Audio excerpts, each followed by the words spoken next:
Hello, my name is Oliver Arup and I am the Chief Technology Officer at Bohemia Interactive Simulations. Welcome to this ITEC 2024 latest release and roadmap presentation. In this presentation, I will be talking about what's coming up in the 24.1 release, as well as a little bit about what's coming up in the future. If you're interested in what was in the previous release, we'll be adding a link in the description here to the previous video in this series. Firstly, I'd like to talk a little bit about our 2024 pricing models. A brand new offering is the VBS Builders Edition. This gives you access to the VBS SDK and tools for an extremely low cost of $300 per seat per year. By default, this gives you access to our community-based support, so our forums. If you'd like to add full BISim support though, this can be added at a later date for an additional fee. The Builders Edition includes a license of VBS4 for development use only. This is a fully featured version of VBS4, which has all the functions and features of a normal license. We will work with builders to commercialize the products they create and get them into the market. This approach has been designed from the ground up to support our developer community.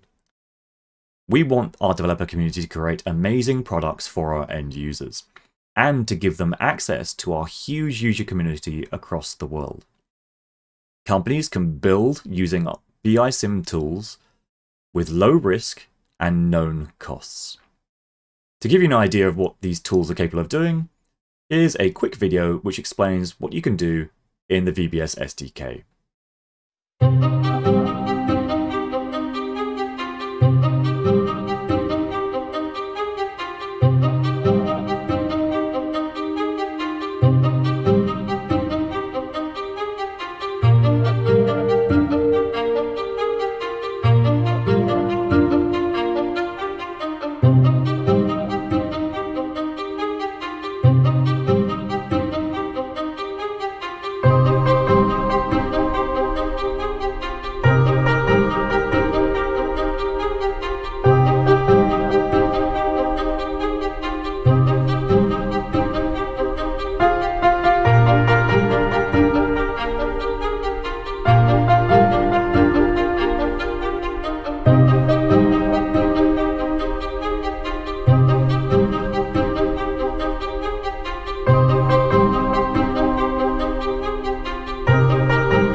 Along with the new Builders Edition, there is a new pricing model for VBS.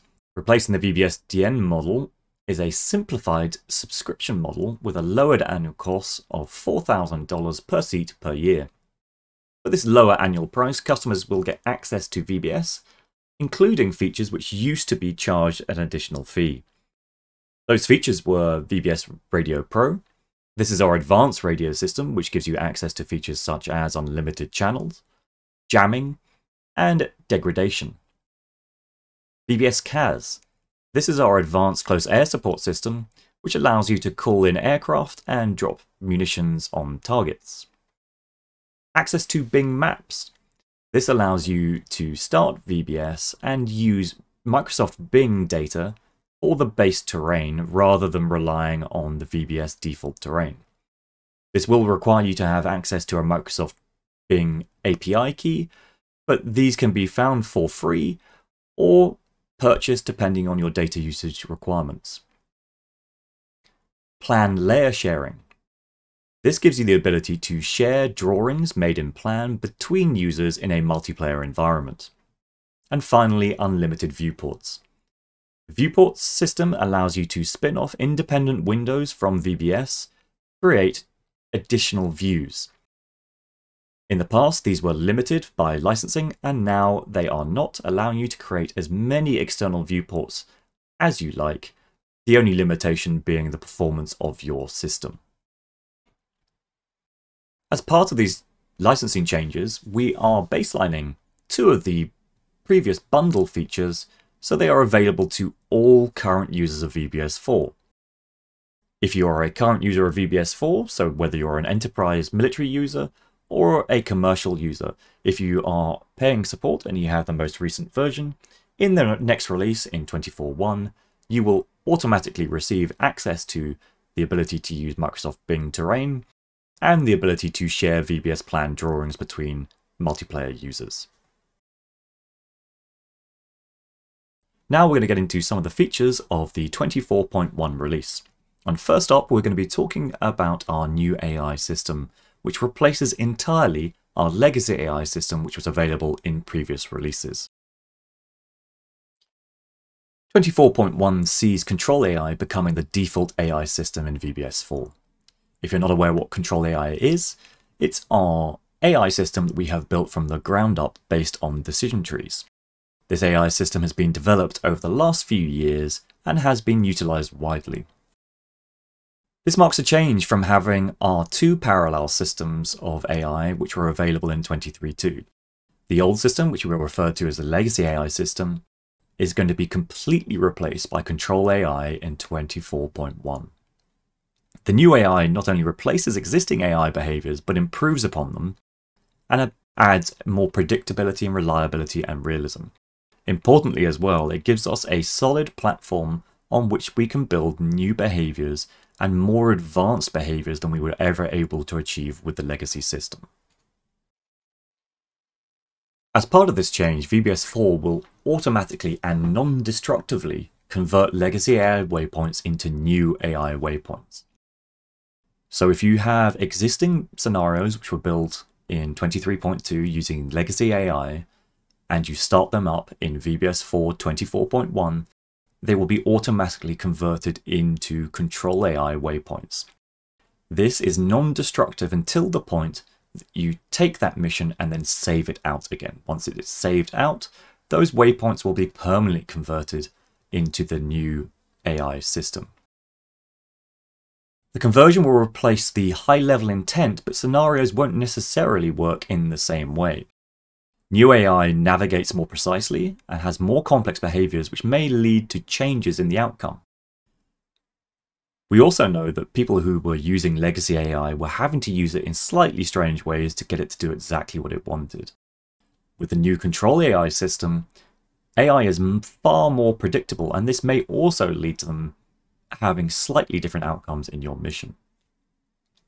Ultimately, we need your help here. If you have any example scenarios, however simple or however complex, which demonstrate your use case well, please share them with us, and we will pre-check them with the new AI system to make sure they function in the way that you are expecting. The new AI system supports all domains, so ground, naval, and air. The ground domain sees the most initial behavioral improvements, so expect to see behaviors that you have never seen before in legacy AI, and an overarching improvement in the level of control and reliability. Naval retains the features of legacy AI while having far greater control and reliability as the other domains. Air retains many legacy AI features, but adds far greater control, especially over small drones and helicopters, and you'll see a demonstration of this later in the presentation. There's also a new simplified user interface, which includes a new representation of waypoints in both 2D and 3D, and especially in 3D, new connecting lines which give you a much clearer view of the connection between waypoints and the connection between waypoints and synchronizations. This representation, or the UI, will continue to evolve in future releases, so expect to see future improvements, and if you have any feedback, we would like to hear it. Now we're going to look more closely at the improvements you can expect to see with the AI in 24.1. Firstly, we're going to look at the improved mount and dismount chains that support both ground, air, and naval units. This is the ability to have a vehicle move to a location, stop, have entities mount that vehicle, the vehicle to move to a new location, and then dismount those entities again. With the legacy AI, this could be a complex process which didn't always work in the way you might expect. In this video, we have a simple helicopter, which is going to fly along a route, then land at a location. That land waypoint is synchronized with a mount waypoint for a dismounted fire team. The helicopter will then fly to a new location, land again, dismount the entities, and move off. Here you can see the helicopter reaching its first waypoint. As it reaches it, it will start descending to its landing position.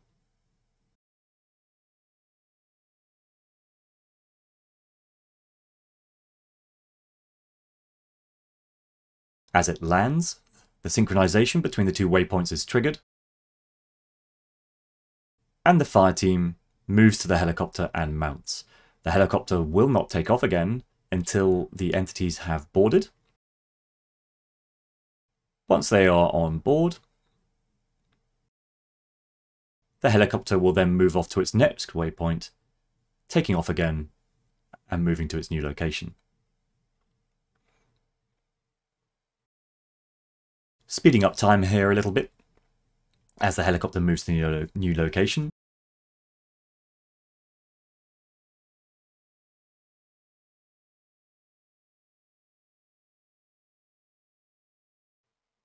With the new AI, you can expect far more reliable movement and far less reaction to enemy, so you always get the result you want when you're trying to get an entity to land.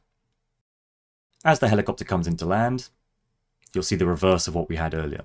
Here we had a land waypoint that's linked to a dismount waypoint for the entities on board.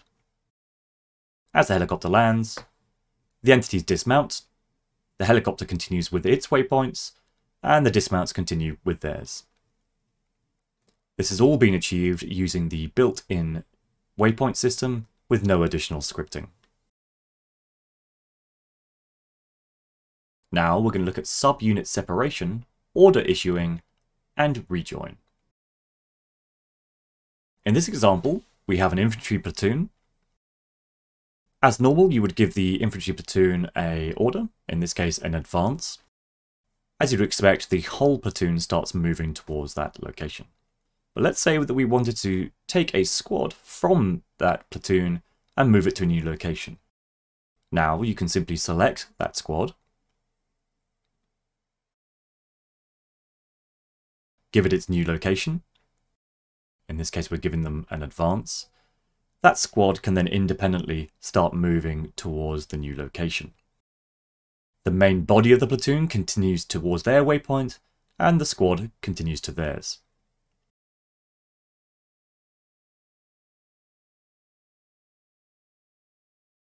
I'm now going to skip forward a little bit in the video. Now, we can just issue a return to formation. Once the return to formation is issued, that independent group starts rejoining the platoon. However, if I issue an order straight away to the main platoon, all units within that group start moving, so you don't actually have to wait for them to rejoin the formation in total. This is a huge improvement over what was possible with the legacy AI system. Next, we're going to look at reliable control of helicopter and drones. As I mentioned before, this is greatly improved over what was possible in legacy AI. In this video, we have a simple quadcopter, and we've given it some defined waypoints through an urban construction site. This is a fairly simple use case, but again, this was very difficult to achieve using legacy AI. In this case, once the scenario is unpaused, I'm just going to attach my camera. And you can see the UAV starts flying the course. I could switch to this UAV and become the camera operator and have the AI independently fly the vehicle along those waypoints. So you can use it as an autopilot system. You'll see another example of this later on in this presentation. You can see that the aircraft is navigating successfully to these waypoints. It's worth noting at this point that the quadcopter is not doing any object avoidance at this point. It is purely following precisely the waypoints that I have given it. As it gets to each waypoint, it adjusts to the altitude to the next one, and then finally it moves off into the distance. This is something that would have been very hard to reliably produce using the legacy AI system. The new AI system also has a new suppression behavior. With this behavior, when you fire at enemy AI units, they are actively suppressed. This means that they would slow their advance, although they wouldn't stop trying to get to their waypoint. They also respect their weapon control status, so if you set them to hold fire, they continue to hold fire, they continue to try and move to their previously assigned waypoint, but the act of being suppressed means that that progression is slowed down. In this very short video, we can see the player is laying down suppression fire at an enemy AI group that is moving from the right-hand side to the left-hand side of the screen. As the fire is delivered, the enemy AI is actively suppressed, so it starts lying down or trying to take up safe positions, and they're slowing their advance. It's very important from a tactical point of view that suppression actually has the desired effect here, so you're slowing down the advance, but you're not stopping them entirely unless you deliver effective suppression. Now we're going to move on to the next section, which is looking at the general features which will become available in VBS4 24.1 and associated products. This release is due on the 30th of May. First up, we have the brand new simulation of the 155mm bonus, or Bofors Mutating Shell Smart Munition. This is a underlying new simulation technology added to VBS4 which allows us to create multi-stage munitions. Bonus round is accessible via the FTC or Fire Direction Center, and you can select this round as an option in the same way that you might select smoke or high explosives. The deployment of the submunitions itself is simulated, and then each submunition is simulating and the targeting of valid targets.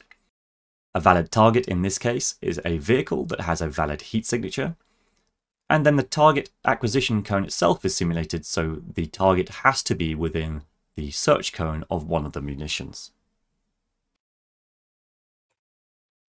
In this video, we can see a gun line firing a single bonus round. We can see the shot trajectory shown in blue. The separation is then simulated, and you can see the two submunitions. Each submunition continues on towards the target location, and they start their target acquisition phase. The first submunition seeks and finds the target and then fires its penetrator. And then as the second munition progresses towards the ground, it also finds the target and fires its penetrator.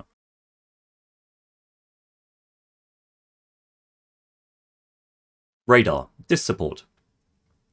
The electronic warfare module in radar configuration now supports DIS electromagnetic emission PDUs. VBS transmits the emitter system, acquisition and detection, with one beam configured to the power according to the radar range set up in VBS. The beam sweep sync is set to the radar sweep that's set up in VBS. So external simulators will receive data as they would expect to see it. When VBS receives DIS information, it takes that information and replicates the radar as VBS expects to see it. So we expect to see the acquisition and detection. But because we are only emulating a radar, we're not representing multiple beams. If we receive multiple beams, we will take the strongest one and we will create a radar with a range equivalent to that longest range. An important point to raise here is that all supported DIS and HLI messages are now explicitly listed in our documentation. So if you look through our documentation now, you can see which exact packets we support and which parts of those packets we support. Improved missile trails. Missile and rocket trails have been greatly improved in 24.1, now more consistent and more visible. The technology continues to improve, and we will likely apply it to other systems in the future. In this short video, you can see an example of these missile trails, or rocket trails in this case. Here we have two helicopters lobbing rockets, and you can see the characteristic rocket plume behind them. The system is also applied to much larger weapon systems, and in this case we have HIMARS. Here you can see the characteristic smoke trail that you would expect to see from such a large weapon system.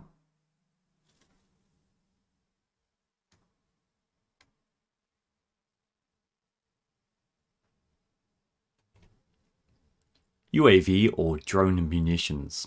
This is a brand new ability to add improvised munitions to any drone in VBS. Munitions can be dropped on targets or attached to drones and used in a kamikaze mode.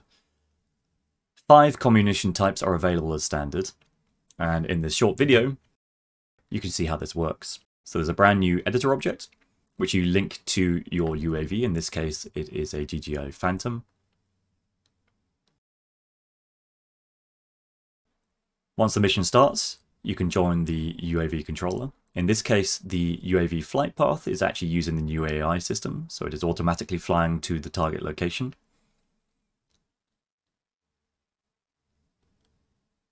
With the hand grenade attached as a droppable munition, all I have to do is click the mouse button or fire the primary weapon, and the grenade will be dropped. The timing and fuse on that grenade is as it is in reality, as in if you drop the munition from too high altitude, it will detonate above the ground. In this case, we get above the target, and we release the grenade. The grenade, once it is released, acts like any other grenade in VBS and applies damage in the way you would expect.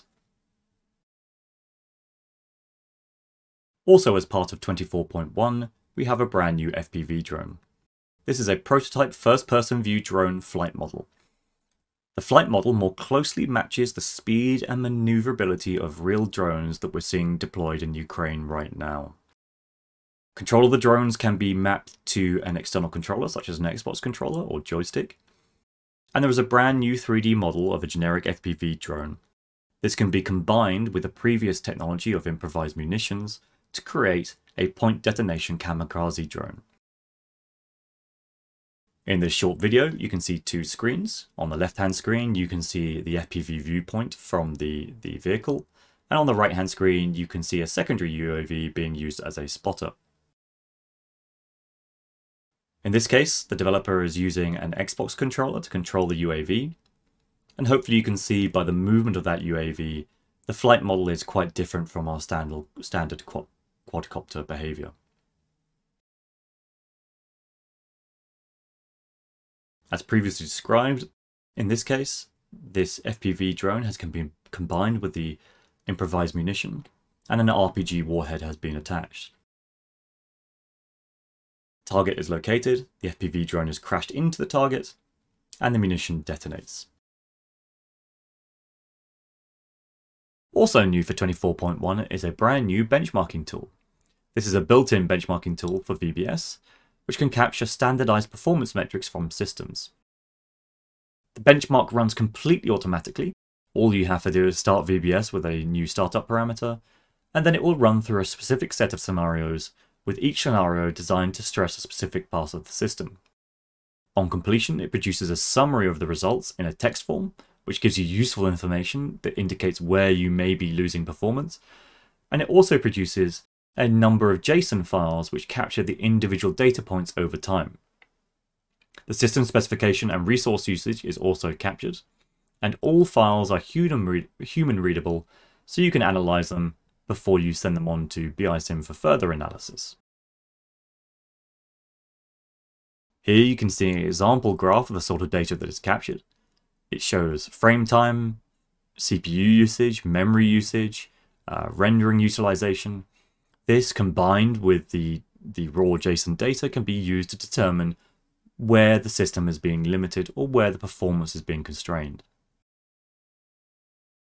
In this quick video, you can see a couple of examples of the sort of benchmarking tests. This first one shows particle creation. So a number of particle generators being created. And the second one shows a vehicle driving along a road with hundreds of entities all animating.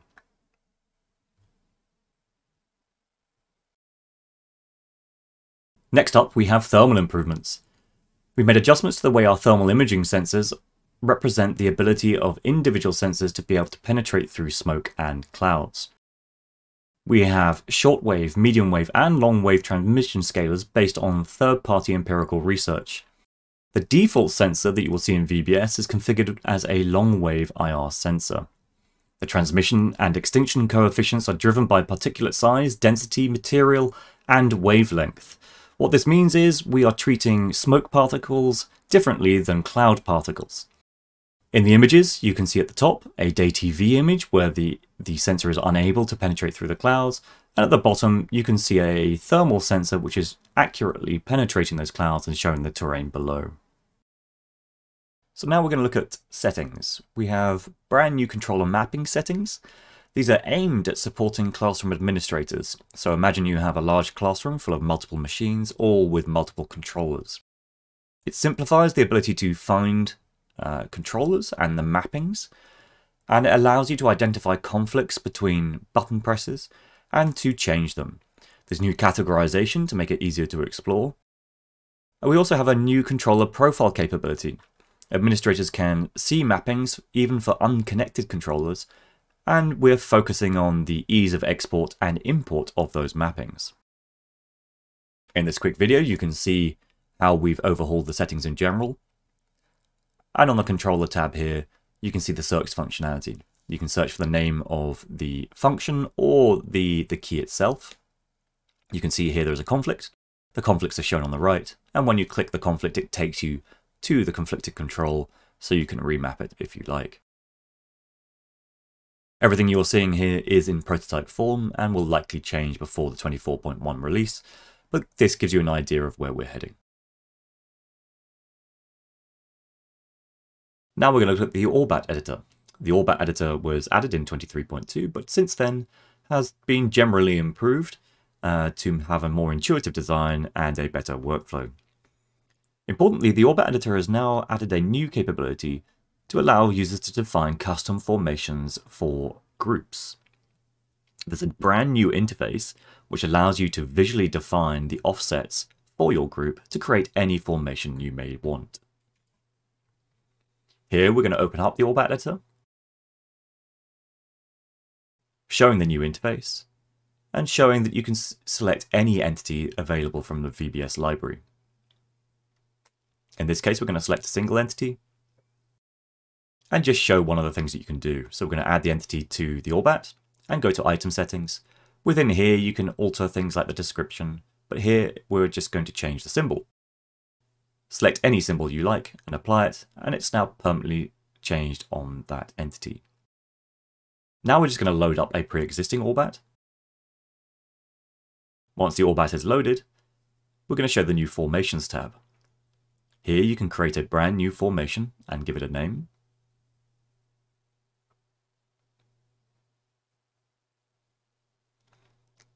Once the name is created, you have a brand new interface which allows you to individually select your groups and move them around, defining the offset.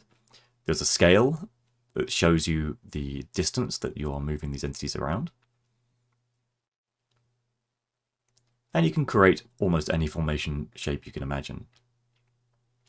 Once it's created, you simply save it, and when you place your new group on the terrain, you'll see that they are in this brand new formation.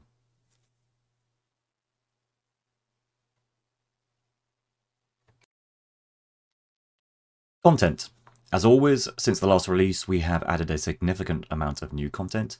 In this case, it's actually a huge increase from the previous release. So we have some standout new content, so Boxer for the UK, things like the Orlan 10, Gepard and Weasel, PZH 2000, and many, many, many more.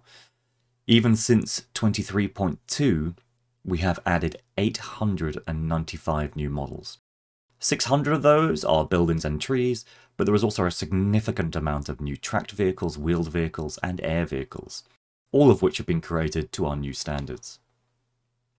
Importantly, we've also added detailed representations of Russian ORBAT vehicles, in this case the T-72, in all of the common variants that are available right now. These have all been created extremely accurately and give you a really good representation of the real vehicle.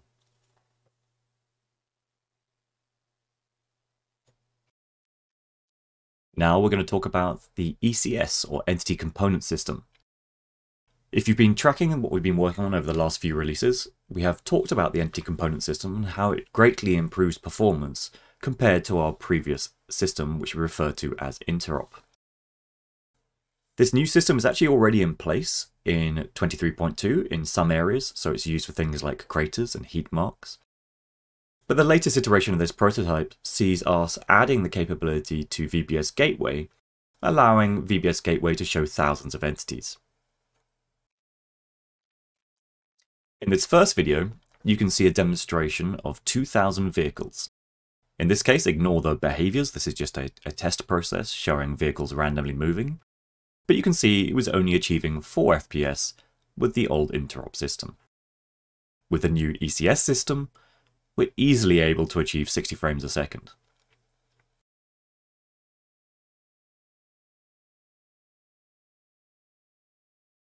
In the same way, we're now going to show dismounted entities, where we're going to have 4,000 dismounts. So with the regular Interop system, we were getting around 3 frames per second. But with ECS, we're now up into 34 FPS, and this will likely continue to improve as the technology improves.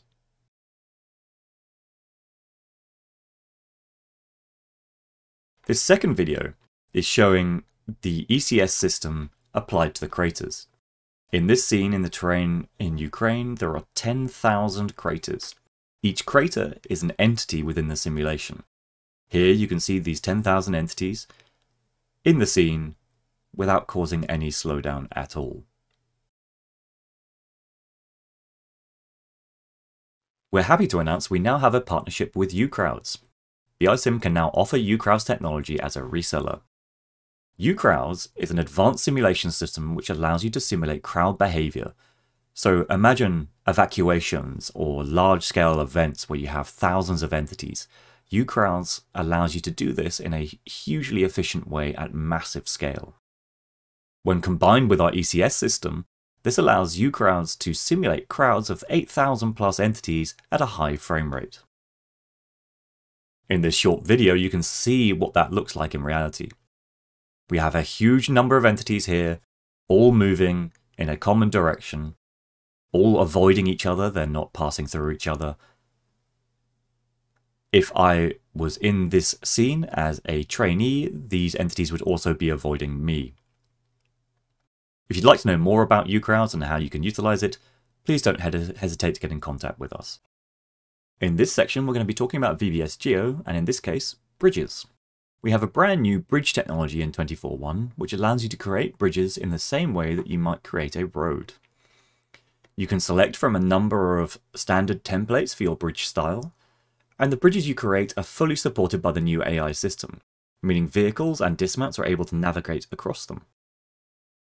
Geo now also has the capability for you to arbitrarily change the elevation of roads. This bridge technology underpins the generation of global bridges in the future releases, and will be available in Terratools and Mantle. In this short video, you can see the selection of a road. In this case, there is a prototype UI. We can select the type of template for our bridge.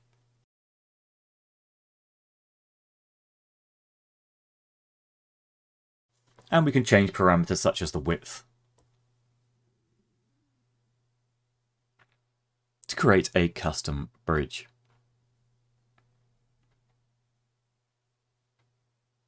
As I said, this is still very much in development, but you can see the concept.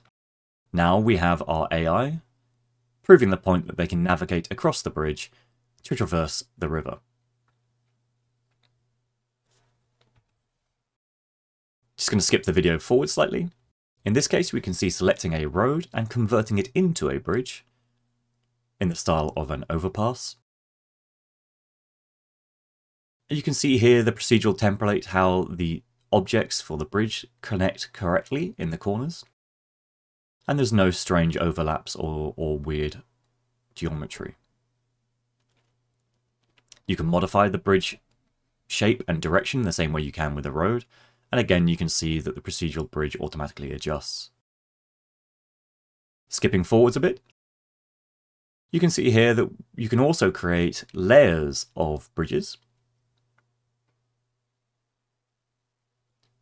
So you could create complex overpass and underpass structures. In this next short video, you can see the arbitrary height adjustment for roads. You can select a node, change the altitude of the node, and it applies to the road. And again, you can select a node, or in this case the whole line, and adjust the altitude. Next, we have a brand new building tool for Geo. It's a new technology which allows the creation of arbitrary procedural buildings from a simple vector footprint. Much like the way that we use vectors in our global terrain to create building footprints, you can now control and create your own vectors at runtime and create custom buildings. You can control the style of the buildings by selecting from a variety of texture templates, and there's brand new helper tools which allow you to align those buildings and create right angles. Here we have a quick video of the prototype functionality. You simply draw a shape, or a vector in this case, and the building is automatically created. And again, simply draw the vector, and the building is created. You can then edit these buildings, select them, and change the style. You can change the height. The procedural engine automatically adjusts the buildings and gives them a suitable texture. You can then pick from a number of pre-existing textures that will be in the database and change the style. You can also go in and manually adjust the color of individual aspects such as the facade and roof.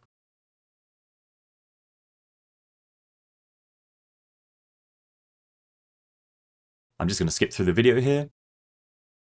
You can also add holes into your buildings, so you can create more complex structures. And again, you can still set the format and type of building you might like. This is a very powerful tool. It will allow you to create geo-typical buildings in geo-specific locations and very quickly build up something that is representative without having to use a modeling tool at all. Now we're going to talk about global airfields. As part of the data that we offer to all of our users for download, we're now adding global airfields. This means airfields all around the world will be represented in VBS or BlueIG with the correct data. This includes taxiways, tarmac, heliports, all with the correct textures and markings. Common FAA approach lighting systems, runway lights, taxiway lights, PAPI lights. And we have real-life representations of lighting models placed throughout the airfield at realistic junctions. We also have sign models for FAA color and placement guidelines. So these are the signs that differentiate between junctions on taxiways and runways. We also have procedural modification to the underlying data to make sure that we remove textures and vegetation that may be incorrectly placed inside an airfield.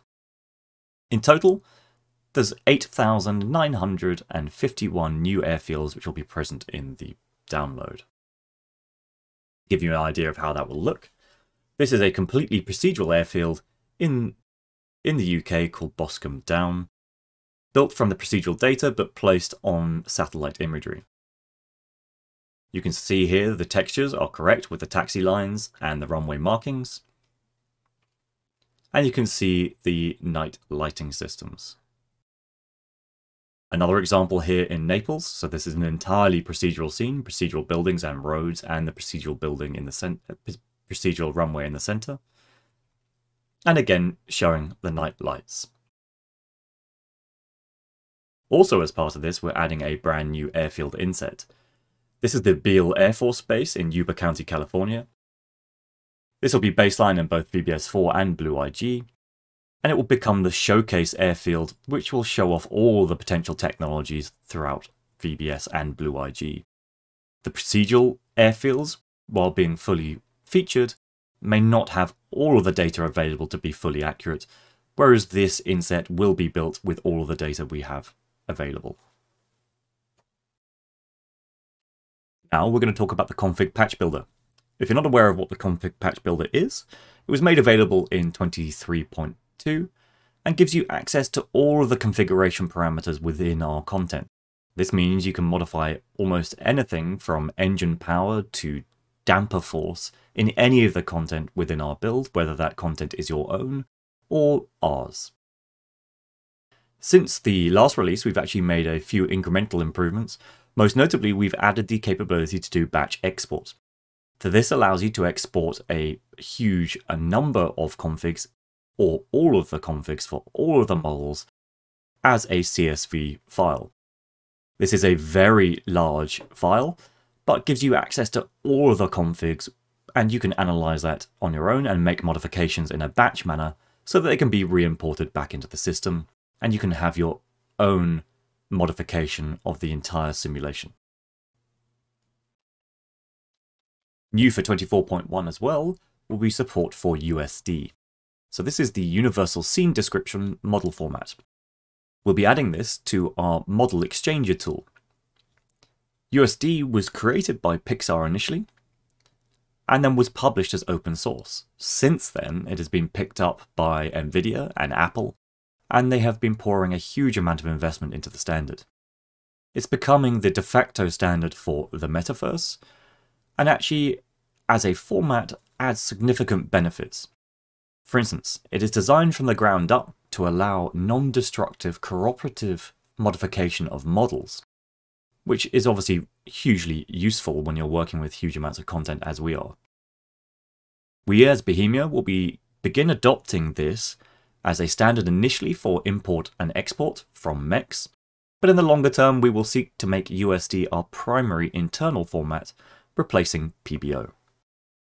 In this section, we're going to talk about VBS Blue IG and what you can expect to see from the 24.1 update.